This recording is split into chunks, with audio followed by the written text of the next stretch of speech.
We haven't spent too much time on the 2020 primaries. I mean, it's still heating up. Obviously, we're paying some attention to it. We have not said the words Beto O'Rourke in any meaningful way for weeks, and it has been strange. I've never said that word in a meaningful way, though. I just want to be clear. Fair enough. And but Beto O'Rourke came out with a huge splash. He since lost some of his key organizers, Becky Bond, who a lot of people, I mean, Becky Bond has been on this program both in regards to her organizing during the Bernie campaign and the book that she wrote with her co-author, as well as she was on this program many times when she was working at Credo. Both when they were sponsoring us, but just in terms of their actions. She's a big activist. She left the campaign, not clear why, really, but, you know, it's not hard to figure these things out in some respects as to they moving in different directions, and apparently the direction they were moving in was down. Beto O'Rourke is dropping like a lead balloon, which is impressive to the extent that he wasn't that high up anyways. So there was no ability for the lead to gain velocity as it dropped, right? That's Well, the way he this. was like standing I was high born up for on this. a table, but, you know, in a metaphorical sense, no. I was born to poll at 7% and do a lot of ridiculous Well, videos. that's the point. He and was then at go 7, away. and now he's closer 2. to like 3 or 2%. It's Becky But Bond's fault. you know, part of it is, and this again, like, this is why I will reiterate my prediction, and it's just, I mean, part of it may be aspirational, that I think Joe Biden in particular is not long for his high poll numbers, or at least this high, because Joe Biden has the advantage that Beto O'Rourke does not have, in that he is that people think they know him, or at the very least they know his name, and they know him as the vice president. And just like with Beto O'Rourke, as it became clear that there was a certain lack of, that his rhetoric did not match up when it started to talk about actual policies.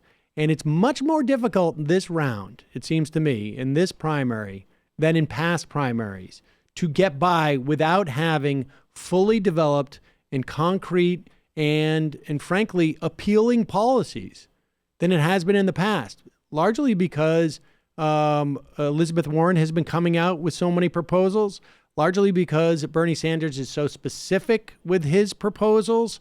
It makes it much harder for the other candidates to sort of ride sort of broad themes. And here is Beto O'Rourke. He had a CNN town hall last night in Iowa. He's asked a question by a woman who has, I think, ALS or MS? MS. And basically, she's talking about how expensive her drugs are. And so Beto, gives a fairly, unspecific, fairly sort of like a sufficient answer from in the past, which is, you've just told me about a problem. I'm going to reiterate the problem, but with different sets of facts, which, all candidates do this. All candidates do this. And that communicates to you and the audience that I understand the problem. And for the most part, every campaign in the past has been to do that part about it is like 75 to 80 to 90% of what is expected. Acknowledge the problem. I, as a citizen who, has some passing awareness of politics, I mean, I'm not talking about me, I'm talking your average person. I just want you to acknowledge the problem, and I will leave it up to you to solve it and figure out what the solution is. But if you acknowledge the problem to me, you've won 90% of my vote. That's the way it's worked in the past to a large extent. I think people are just getting more savvy, particularly in the context of the primary, where that's not enough. I mean, I've mentioned in the past that Barack Obama during in the run up to Iowa, came out and said Social Security is in crisis. And he didn't offer any specific policy later on. Before he became president, he was talking about entitlement reform. But the fact is, Social Security was not in crisis. However, it was an acknowledgement to older voters in Iowa that he understood what was most important to them, which was protecting their Social Security. And the fact that he would notice that there was a crisis, even though there wasn't a crisis, made them feel like, I don't know if there's a crisis or not. I believe there's a crisis because I'm so worried about getting my Social Security. But the fact that he's acknowledging it, he's my guy. He's now in my trust circle, as they call it, because he acknowledges my experience, which is anxiety about getting that check every month. And so Beto does that, and then he sits down and he thinks, okay, it's over. And because there has been so much emphasis on policy, Dana Bash asked a question that in any other cycle, I don't think she would ask, which is like, why your proposal, which is Medicare for America, which to be honest with you, like, it's so narrowly tailored that it's hard for me to see how it's really fundamentally different from like just a public option in the ACA, which I think it is maybe, but it's a public option that is really not even, you can't even compete with it. You actually have to be means tested into it. And you have to, it sounds like you have to be broke. It sounds like sort of like a Medicaid option. Right. Is it like what they did in New York here? I mean, it's, I'm not sure how it measures up to that, but if you're destitute enough, we'll kick in Medicaid. I mean, that's what it sounds like. Now, but I don't know the specifics about the assets that you can have with Medicaid. You can have virtually no assets. I mean, it varies slightly Maybe state to state. Make it more generous in terms of who can access it. Maybe. But that was the expansion of Medicaid in the context like of Obamacare. Yeah. But it's not. He calls it Medicare for America because, of course, that sounds like Medicare for all. Like, well, I'm just in America, so that works for me. It's M4A. Don't you support M4A? Exactly. I want Medicare for Singapore too. Exactly. All right, but that's my position. In any other year, that would be sufficient. But Dana Bash has to ask the question because it is the most obvious question in the context of with so many candidates coming out making an issue of this, and here this goes, and it doesn't. I don't think it goes very well for Beto because his answer is just not sufficient. Here it is. So you mentioned your plan, or the plan that you signed on to, Medicare for America. Why not Medicare for all? I think about Diane. I think about Joey, a young man, 27 years old, that I met in Laredo, Texas. He's been to a doctor once in his life because he does not have insurance. And that doctor told him that he had diabetes, that he had glaucoma, and that he would be dead before the age of 40 because he's not getting any care right now in this country. Joey, Diane, others, they don't have time for us to get to the perfect solution. If we were to start from scratch, maybe we would start with a single payer, but we've got to work with the system that we have here today. The surest, quickest way to get there is Medicare for America. It guarantees every single person in this country gets the care that they need to live to their full potential and do those things that they were placed on this planet to perform in the first place. So that's why I support that plan. Okay, so if I understand his answer, it's Texas still hasn't expanded Medicaid, so Joey's SOL. This guy, Joey, age 27, still goes by Joey. That's fine. And way to zero in on the most pertinent I don't know that. detail. I mean, I'm like telling like You're thinking that maybe Beto's taking some liberties here? I don't know. I don't know about that. But let's just assume that. Let's just call you Joey. Okay.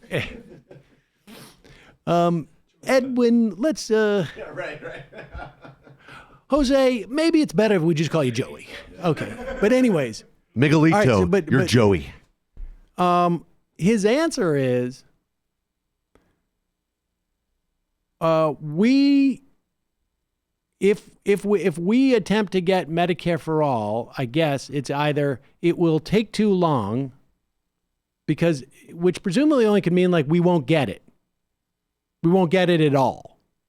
Because the legislative process, there's no reason to believe that his Medicare for America, when we have already seen the Republicans fight against Obamacare, is going to be any quicker. It's not like what he's talking about can be instituted with any other alacrity. And if it's just about expansion, I mean, if his whole plan just relies on executive action, why not just say, I'm for Medicare for all, and in the meantime, these are the executive action steps I'm going to take? I mean, the answer falls apart with the next question, which is, what do you mean?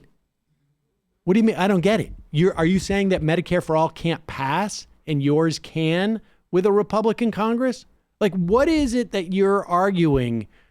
And Dana Bash doesn't ask that question, but it doesn't matter at this point for Beto, because that is clearly not sufficient. All right. This stuff, like, Beto is not going to go from 3% in the polls to 40% in the polls by saying, I know what the best thing is, but I don't think we can do it. So I've got something that is subpar that maybe we can get through. I mean, that is his answer, and that's not going to work. But the point is, that's Joe Biden's campaign. Except for Joe Biden has a little bit more attitude, like, I'm sorry, forgive me, Father. And I'm not cool enough to want to subscribe to the thing that works. And let me tell you. Listen, what we're going to go for is something that maybe we can get the Republicans to sign on to, even though they have signed on to nothing. Even though the guy who sits atop the Senate right now has made it his 30-year-long project as a lawmaker to wreak the havoc he is wreaking now, not only on the Senate, but on our country. I mean, it is a completely, in many respects, when Joe Biden gets asked that question, his answer is going to actually be worse than Beto O'Rourke's. I far prefer Joe Biden's style, though. And I have to say, like, there is something, at least Joe Biden is giving you, like, it's not going to happen. Versus, like, here's a whole bunch of words and filler and idealism and complete nonsense, and it's not going to happen, and we can just let people continue to suffer I mean, it's under quite the system. possible that there are a lot of people out there who are going to vote for Joe Biden because they like his style better, and he doesn't seem as namby-pamby. I think that's what mostly Beto. it is. Most of this stuff comes down to style. But I have a feeling that in the context of a primary and debates, that's just not going to be sufficient. Now, part of it is also a function of, like, who he's on the debate stage with, because there's going to be 2 debates each time, and it's quite possible that Joe Biden may be in the Beto, Buttigieg, heat, and isn't paired up with someone like Warren or Sanders, where the contrast will be that stark. So this isn't, they're not, how are they breaking those up? Are they breaking those up by poll numbers or not? No, I think it's by lottery. Oh, so he could, if he's not up there with Sanders or Warren, he could luck the hell out. Because if he's in there Buttigieging and O'Rourking, first of all, he'll look good, relatively speaking, because I think compared to the fake charisma of Beto and Buttigieg's ridiculous kind of faux wonkery, Biden will come off better, and no one will hold him accountable because they're corporatists too. Sad Beto, though, still into it. The sadder he gets, well, the more I want to have him over to listen to Fugazi records. But, I mean, I know that, and I don't know quite what when you have to declare for Senate in Texas. Little Marco was able to get out of the Florida, was able to run in Florida. Even after his failed presidential bid. So maybe there's time for Beto to get in, and maybe he can transfer that over. But, I mean, honestly. Just do it, dude. Come on. You're wasting everybody's time. I mean, just run for Senate. Born to be in it. What better soaring rhetoric than to hold a press conference and say, when I look about how I can serve this country the best, it's clear to me that even though I know I was meant to run for president, I'm going to sacrifice my self destiny and run for It Senate. would be like the Ted Cruz challenge era all over again. Everyone would be like, "Yeah, Beto, we love you, 100%. man." Yeah, All coverage will be positive here on out if he runs for Senate. there you go. There's our promise to you, Beto.